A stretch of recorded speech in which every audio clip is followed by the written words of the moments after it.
एक बार फिर आपका अपने YouTube चैनल पे स्वागत है।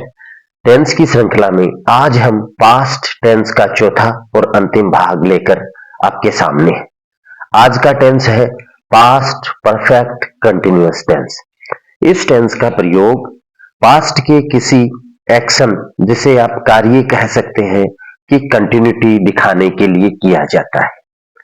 ध्यान दें कि पास्ट में कंटिन्यूटी दिखाने के लिए दो टेंस होते हैं। नंबर एक पास्ट कंटिन्यूअस टेंस और नंबर दो पास्ट परफेक्ट कंटिन्यूअस टेंस, जो आज हम पढ़ने जा रहे हैं। इन दोनों टेंसों में क्या अंतर होता है, यह जानकारी हमें लेनी बहुत जरूरी है। इसके लिए अब हम जानते हैं इन दोनों टेंसों में अंतर क्या है। तो देख लीजिए, इसे हम एक उदाहरण से समझने का प्रयास करते हैं।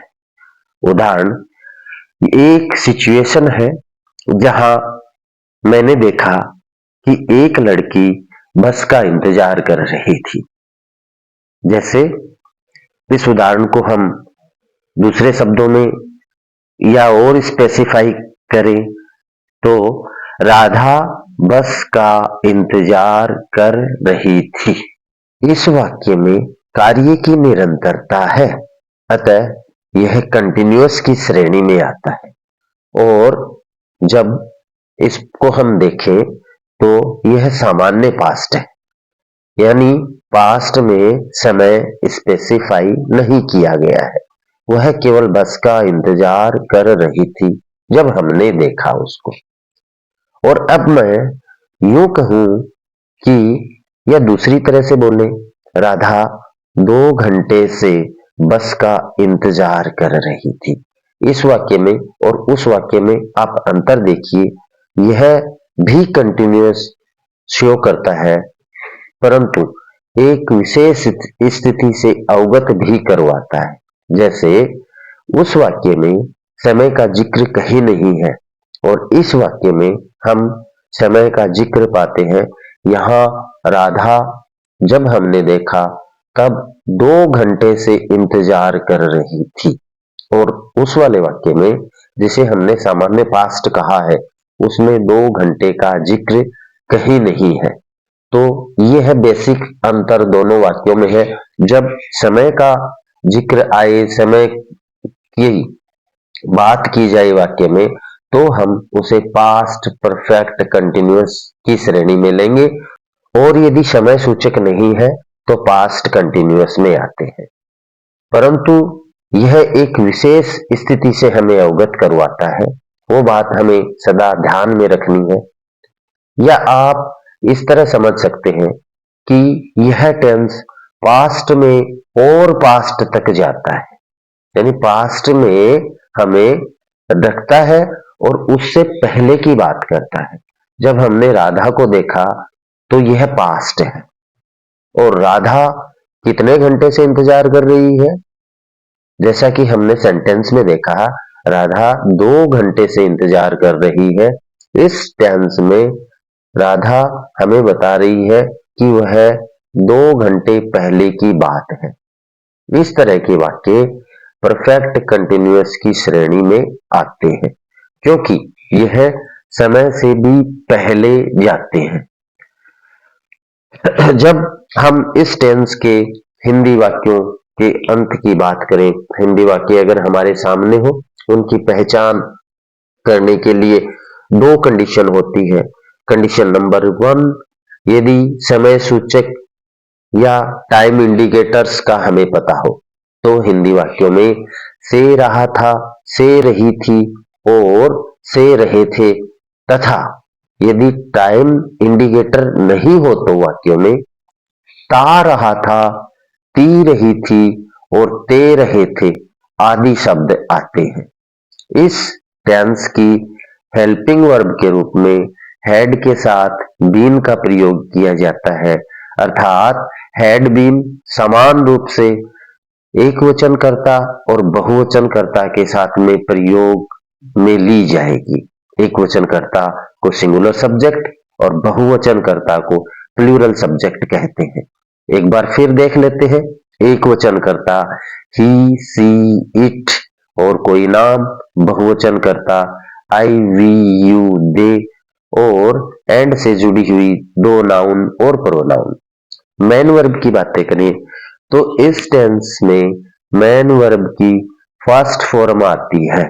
साथ ही कंटिन्यूटी दिखाने के लिए मैन वर्ब में आईएनजी का प्रयोग किया जाता है।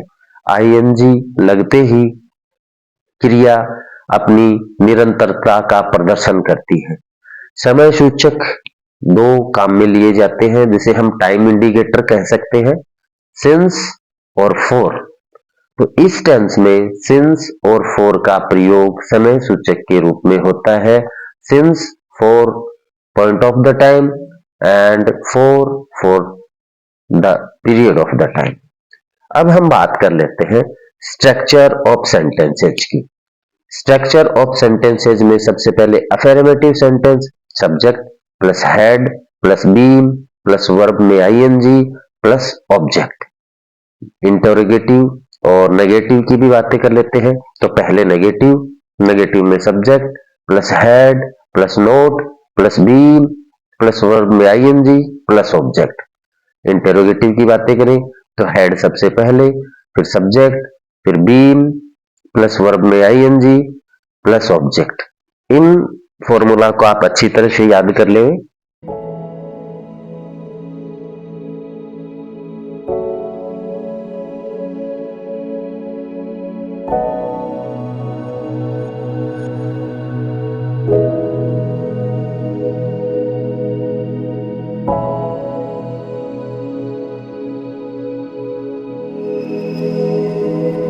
अब हम आपके सामने कुछ उदाहरण प्रस्तुत करने जा रहे हैं। पहला उदाहरण, वह 2 घंटे से खेल रहा था। यह एक साधारण वाक्य है, अफर्मेटिव सेंटेंस है। वह की अंग्रेजी ही के साथ में हैड बीन आएगा।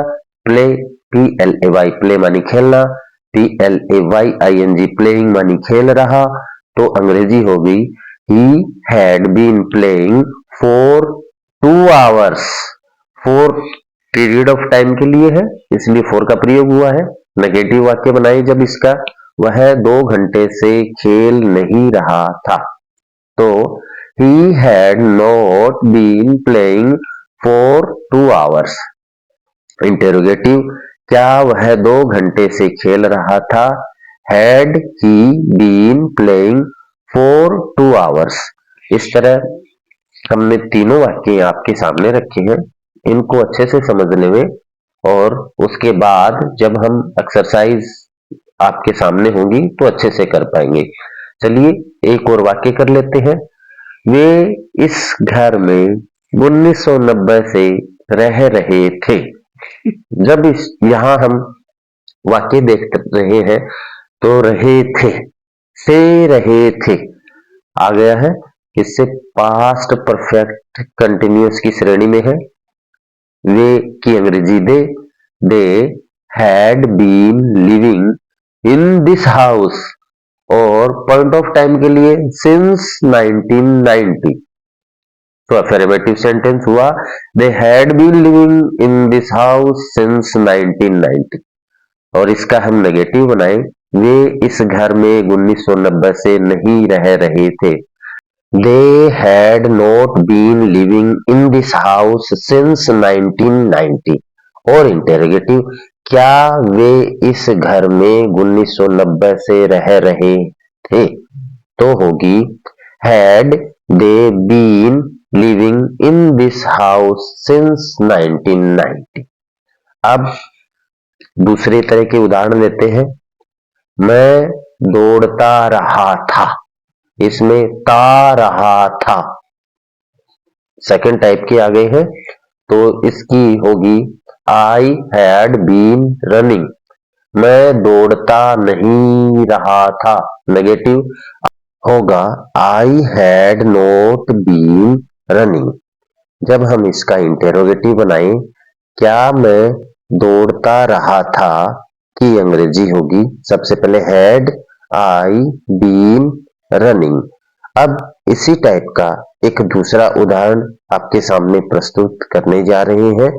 उदाहरण है, देखिए अच्छे से आप, वह बात करती रही थी। इसमें रही थी आ गया, ती रही थी। सी हैड बीन टॉकिंग, और इसका हम नेगेटिव बनाए, वह बात नहीं करती रही। सी हैड नॉट, इसको हैडंट कहेंगे, बीन टॉकिंग। और इंटेरोगेटिव, क्या वह बात करती रही, तो होगा हैड सी बीन टॉकिंग। हमने यहाँ आपके सामने टाइम सूचक वाले वाक्य और बिना टाइम सूचक वाले वाक्य दोनों के दो दो उदाहरण प्रस्तुत कर दिए हैं। इनको आप अच्छे से देख लेंगे और उसके बाद में हम आपके सामने प्रस्तुत करने जा रहे हैं प्रैक्टिस एक्सरसाइज। प्रैक्टिस एक्सरसाइज को पूरा करने का प्रयास करें। अगर आप इस चैनल पे नए हैं तो लाइक, शेयर और सब्सक्राइब करें। वीडियो को पूरा देखने के लिए आपका बहुत बहुत धन्यवाद। मिलते हैं एक